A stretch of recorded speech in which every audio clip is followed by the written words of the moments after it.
क्या आपको लगता है राजस्थान में आम आदमी पार्टी तीसरा विकल्प बनकर उभरेगी? तो अलवर जिले में कांग्रेस की पूर्व सभापति बीना गुप्ता, कांग्रेस के पार्षद, दूसरी तरफ थाना गाजी जो विधायक रहे हैं उनके पुत्र भी एसीबी की चपेट में आए।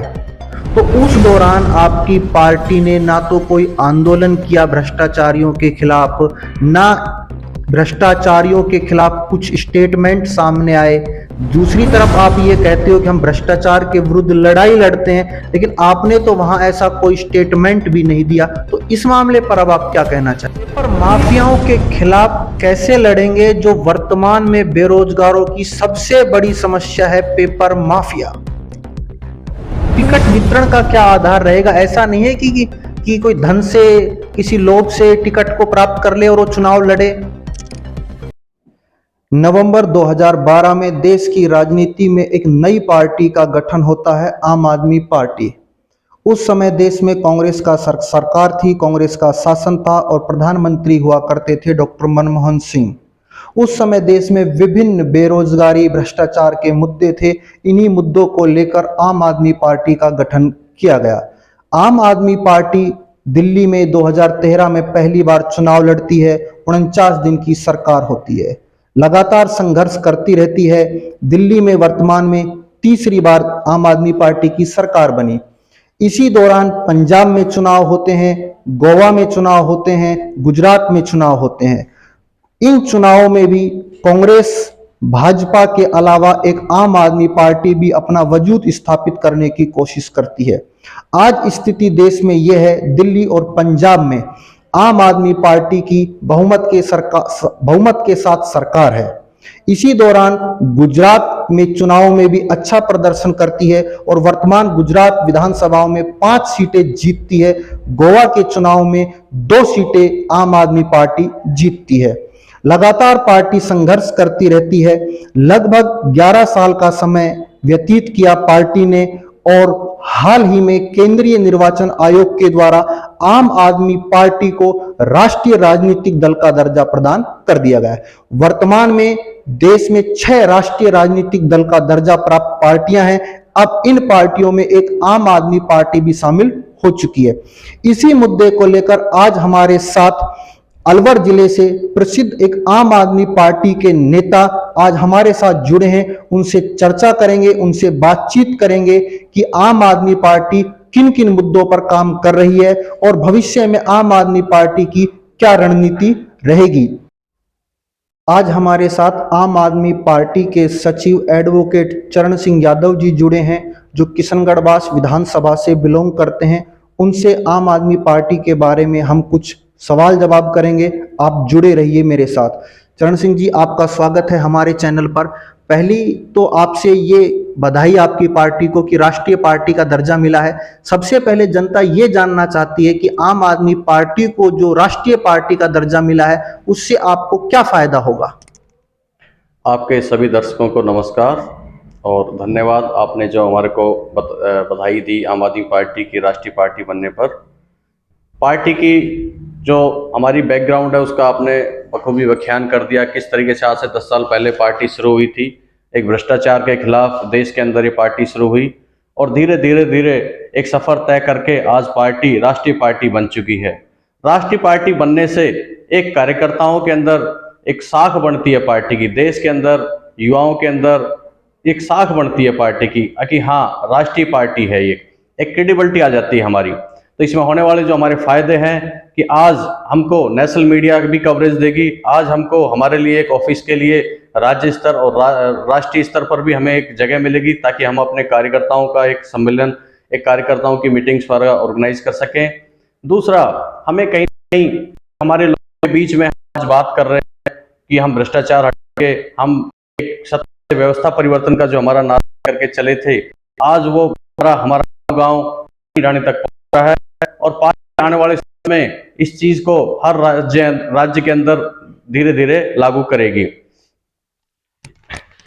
एडवोकेट साहब, आपसे यह जानना चाहेंगे कि आपकी जो पार्टी थी वो भ्रष्टाचार के मुद्दे पर प्रमुखता से लड़ रही थी और लोकपाल बिल पर भी आपने काफी जो संघर्ष किया। जब हम देखते हैं कि राजस्थान में बड़े भ्रष्टाचार के मामले आमने सामने आते रहे हैं। अलवर में भी काफ़ी भ्रष्टाचार के मामले सामने आए हैं। तो भ्रष्टाचार को लेकर आपकी पार्टी की क्या रणनीति रहती है? भ्रष्टाचार हमारा जो आंदोलन था, आंदोलन से निकली हुई पार्टी है संदीप जी। तो ये तो बट ऑब्वियस है कि हम भ्रष्टाचार पे नो टॉलरेंस, जीरो टॉलरेंस रखते हैं। आपने अभी लेटेस्ट हमारा एग्जाम्पल देखा होगा पंजाब में भी, जहां हमारा एक मंत्री किसी से कुछ फोन पे डिमांड कर रहा था कमीशन की।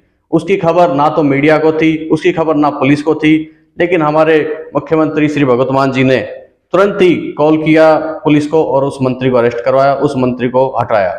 तो ये तो आप मान के चलिए कि हमारी पार्टी जो है कि एक कट्टर ईमानदार पार्टी है और इसी उम्मीद और इसी जज्बे के साथ आगे बढ़ती रहेगी। हाँ, रही बात राजस्थान में, राजस्थान के अंदर भी आज लूट मची हुई है। चाहे एक बार बीजेपी, एक बार कांग्रेस आती है, वो भी खूब भ्रष्टाचार करती है। आप दुनिया भर के उसके उदाहरण देख रहे होंगे किस प्रकार से राजस्थान के अंदर भी कलेक्टर से लेकर के मंत्री, विधायक सब भ्रष्टाचार में लिप्त हुए हैं और उनको कहीं ना कहीं एसीबी ने भी पकड़ा। लेकिन कहीं भी आज आप देखो, चाहे थाने के स्तर पर देखो, चाहे तहसील स्तर पर देखो, चाहे एसडीएम कार्यालय में देखो, चाहे कलेक्टर कार्यालय में देखो, भ्रष्टाचार चरम पर है। तो ये की लूट है। एक बार 5 साल बीजेपी आएगी, फिर 5 साल कांग्रेस आएगी और इन्होंने एक फिक्स मैसेज चलता आ रहा है। जैसे हमारे नेता अरविंद केजरीवाल जी ने बताया कि बीजेपी कांग्रेस की बड़ी अच्छी सेटिंग है कि 5 साल आप हमारे खिलाफ कुछ मत बोलो, 5 साल हम आपके खिलाफ कुछ नहीं बोलेंगे। आप देखो, आज कांग्रेस सत्ता में थी, 4.5 साल तक वसुंधरा राजे जी लंदन कहीं बाहर रही और 6 महीने पहले आ गई राजस्थान में दावेदारी करने। और उस 4.5 साल में कभी भी कांग्रेस ने मुद्दा नहीं उठाया कि जो बजरी माफियाओं के खिलाफ आंदोलन था, कि वो किस तरह से लूट बजरी माफिया करते थे, वो जो पैसे 5-5 करोड़ रुपए जाते थे, किसको मिलते थे वो पैसे। आज इन्हीं के नेता बगावत करके इन्हीं के मुद्दे, इनके भ्रष्टाचार को आगे रख रहे हैं। जिस प्रकार आज आप देख रहे होंगे उनके बड़े नेता सचिन पायलट भी आज धरना प्रदर्शन कर रहे हैं अपनी पार्टी के खिलाफ। आप अलवर जिले से जिला सचिव हैं आम आदमी पार्टी में, किशनगढ़ विधानसभा से आप बिलोंग करते हैं। अगर हम अलवर जिले की बात करें तो अलवर जिले में कांग्रेस की पूर्व सभापति बीना गुप्ता, कांग्रेस के पार्षद, दूसरी तरफ थाना गाजी जो विधायक रहे हैं, उनके पुत्र भी एसीबी की चपेट में आए। तो उस दौरान आपकी पार्टी ने ना तो कोई आंदोलन किया भ्रष्टाचारियों के खिलाफ, ना भ्रष्टाचारियों के खिलाफ कुछ स्टेटमेंट सामने आए। दूसरी तरफ आप ये कहते हो कि हम भ्रष्टाचार के विरुद्ध लड़ाई लड़ते हैं, लेकिन आपने तो वहां ऐसा कोई स्टेटमेंट भी नहीं दिया। तो इस मामले पर अब आप क्या कहना चाहेंगे? संदीप जी, मैं आपको बताऊं, 2018 में भी आम आदमी पार्टी ने चुनाव लड़ा था। लगभग 0.5% हमारे वोटिंग आए थे, लेकिन पार्टी के पास उस टाइम इतने संसाधन, या पार्टी दिल्ली एक मॉडल पे ही काम कर रही थी, बाहर ध्यान नहीं दे रही थी और पार्टी का कोई संगठन आधिकारिक रूप से भी बाहर नहीं बना हुआ था। सिर्फ वॉलंटियर कार्यकर्ता अपने स्तर पर काम कर रहे थे, पार्टी का कोई आधिकारिक संगठन नहीं था। और पार्टी के विभिन्न जो वॉलंटियर्स थे वो समय समय पर भ्रष्टाचार के खिलाफ आवाज उठाते रहते थे। चाहे हमने कलेक्ट्रेट पे धरना देना हुआ, हमने वहां धरना भी दिया था, चाहे विज्ञापन के थ्रू प्रशासन को सूचना देनी हुई। हाँ, आधिकारिक रूप से हमारा कोई संगठन ना होने के कारण एक मीडिया कवरेज नहीं मिल पाई, अदरवाइज हमारे वॉलंटियर समय समय पर आवाज उठाते रहे हैं और काम करते रहे हैं। राजस्थान में बड़ी समस्या रही है बेरोजगारी की, पेपर लीक को लेकर। उन दोनों मामलों में भी आपकी पार्टी की कोई बड़ी सक्रियता हमें देखने को नहीं मिली। तो बेरोजगारी, पेपर लीक तो बहुत बड़े मामले रहे हैं, उनमें भी आपकी पार्टी ने कोई बड़े आंदोलन नहीं किए। संदीप जी, ये बात सही है आपकी कि राजस्थान के अंदर जितने पेपर हुए और खास तौर से रिट के पेपर बार बार लीक हो रहे हैं और 20 के 20 पेपर राजस्थान में लीक हुए हैं और युवाओं को हर बार एक धोखा हो रहा है। 2-3 साल से बच्चे तैयारी कर रहे हैं और उनके साथ राजस्थान की सरकार हर बार एक नया पाखंड रच देती है, उनके पेपर लीक हो जाते हैं। और पेपर जो लीक होते हैं वो बिना किसी अफसरशाही, बिना किसी नेताओं की मिलीभगत या अफसरों की मिलीभगत या मंत्रियों की मिलीभगत के पेपर लीक नहीं होते। तो इन बातों को लेकर हमने जयपुर में भी धरना दिया है। जैसा मैंने बताया कि हमारा संगठन एक आधिकारिक रूप से नहीं था, तो एक ऑर्गेनाइज्ड तरीके से हम लोग काम नहीं कर पा रहे थे। लेकिन अब आप देखोगे जो हमारा नारा है सत्ता से व्यवस्था परिवर्तन का, आप देखोगे राजस्थान के अंदर जब हमारी सत्ता आएगी या हमारी पार्टी विपक्ष में भी आएगी तो आप देखोगे कोई पार्टी, कोई पेपर लीक करने वाला कोई बचेगा नहीं, उसको सख्त से सख्त सजा दी जाएगी। और ऐसे मामले आप पंजाब में भी देखो, वहाँ ना तो कोई पेपर लीक हो पा रहा है और जो भ्रष्टाचारी लोग हैं उनको जेल के अंदर बार बार डाला जा रहा है, और नशे पे भी वहाँ बहुत कंट्रोल हुआ है चीज़ों का। अभी देश में कर्नाटक में और भी राज्यों में चुनाव होने वाले हैं। राजस्थान में भी लगभग 8 महीने के आसपास का समय बचा है, चुनाव होने वाले हैं। तो विशेष रूप से राजस्थान में आपकी चुनाव लड़ने को लेकर क्या रणनीति रहेगी? आप किन मुद्दों पर प्रमुख रूप से राजस्थान में चुनाव लड़ेंगे? संदीप जी, मैं आपको बताऊं, हमारे राज्यसभा सांसद हैं श्री संदीप पाठक जी, जो संगठन राष्ट्रीय मंत्री भी है। हर स्टेट के अंदर वही संगठन देखते हैं आज की तारीख में। तो उनके अधीन हमारा राजस्थान का संगठन निर्माण हो चुका है। राजस्थान के सभी जिलाध्यक्ष 29 के जिलाध्यक्ष बन चुके हैं।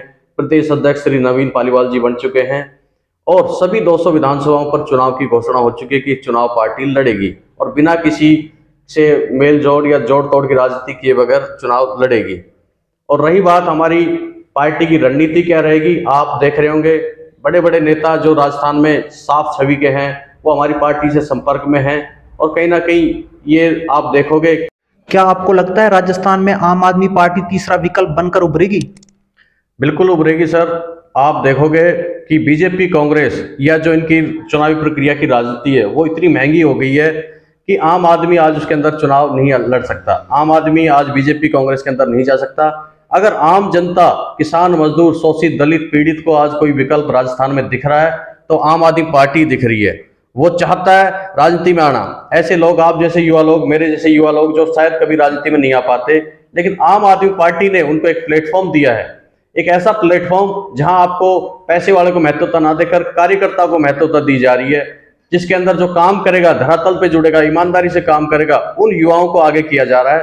ताकि आपके यहाँ पर टिकट वितरण का क्या आधार रहेगा? ऐसा नहीं है कि कोई धन से, किसी लोभ से टिकट को प्राप्त कर ले और वो चुनाव लड़े।